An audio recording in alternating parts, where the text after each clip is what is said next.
Alright guys, so today we're going to look at a build for Keelin. He released at the beginning of Season 2 and he was a little bit underwhelming, but recently the devs decided to give him a buff and bring him up to where he is actually pretty decent in the current content. So having said all that, let's get into the video. Alright guys, so when it comes to guns for Keelin, the real one that you're going to want is Nezestra's Devotion. And the reason we're going to carry this is because when you hit an enemy with it and it's fully maxed out, it's going to lower their defense by about 30%. Now this is going to help when it comes to taking out larger enemies, big yellow bars, and end bosses, because it's just going to increase the amount of damage you do with your dash and with your cloud skill. So I would actually suggest running a shotgun with Keelin. With the new weapon core system, these things do an insane amount of damage. And while Keelin will do decent dashing around and using Nezestra's to debuff the enemies, if you find that you're not putting in enough damage, just plant your feet and chunk them down with the shotgun.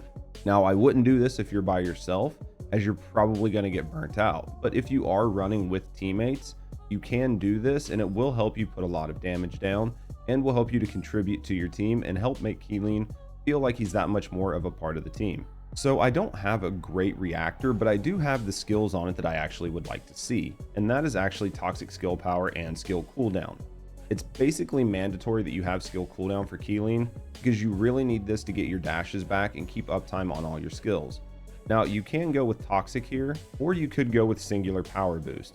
Toxic is going to help all of your skills, and singular is really going to help your 2 and 3, which is the skills that we're actually going to use. Either reactor works fine, so just get the one that actually drops for you, because we all know farming reactors is absolutely terrible anyway. So when it comes to externals, I'm actually running the Slayer set, and I run this for the extra damage on his dash. That way we're chunking through enemies as fast as possible. This will make things feel better and will make your Keelin feel much better when you get him out on the battlefield. Anyway, now you can run a 2-piece hunter and a 2-piece whatever here to get you more skill cooldown, but honestly, if you really pay attention to his skill weave, you're not going to spend a lot of time on cooldown, and having the extra damage will feel much better if you can manage your skill weave and really get to master Keelin. So the first couple mods we're going to look at is our focus on and our amp mods here. Now we're going to use the focus on mods because they give us a little bit of cooldown while giving us more just base damage across the board. So we are going to use focus on singular and focus on toxic, as well as toxic amp and singular amp. Again, I already told you why we're using these. So with Keelin, it's all about his cooldown, so you are going to need MP conversion and nimble fingers. You basically cannot run Keelin without these mods, because you do need these to get his cooldown down as low as possible, really. So that left us with a couple different mods here. Now the other 2 slots that we have open, I ended up using skill expansion and stem accelerant for. The skill expansion actually expands how far his dash hits the radius around him. So this is actually a pretty good mod to help you hit a lot of enemies. And I use stem excel here because he's actually a very squishy character, and you'll notice that when you play him. So you need anything you can do to help keep him alive, and this stem excel or this 1 HP mod really goes a long way to keep him alive. So the last mod slot here, you can actually mix a couple different mods. So if I'm running by myself, I'm going to run Decimator. This just gives me bonus damage as I kill things. So the other option here is Dangerous Ambush, and the nice thing here is it just gives you a flat damage bonus across the board and a higher damage bonus if you're hitting things that are immobilized, as long as they're not targeting you. Now this is sort of like a catch-22 because you will be on Keelin, so most of the time you're actually going to be at the front of the pack, and most things will be aggro to you. However, if you find that you want to do that a little bit extra flat damage the whole time and put in a little bit more damage when things do become immobilized, you can use Dangerous Ambush. Either one of these mods will suit you well, and it just depends on your play style and how you fit in with your teams. So right now, I actually use Keelin as more of a mobber than a bosser. I just don't feel like he excels at bossing, and I don't feel like his Transcendent mods really lend themselves to him doing more damage in a sustained manner when it comes to fighting bosses. Now if you use a build similar to what I have, you can actually take him into Void Erosion and he'll do fairly decent in there.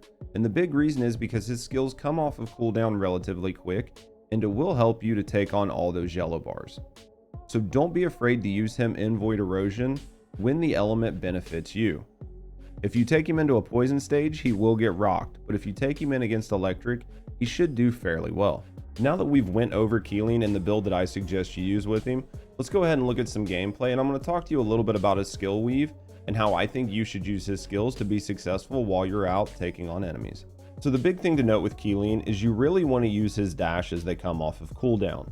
The important part here is that you're dashing through enemies, because as you dash through enemies, you get more dashes back. Now, if you dash through a group of enemies and you notice that you don't actually kill them all, go ahead and use his third ability. It'll put out a poison gas, and this gas will help damage and kill basically anything that's left alive, as long as it's not some high level yellow bar or an actual boss. So basically you're just going to use these in and out as you find that you need them.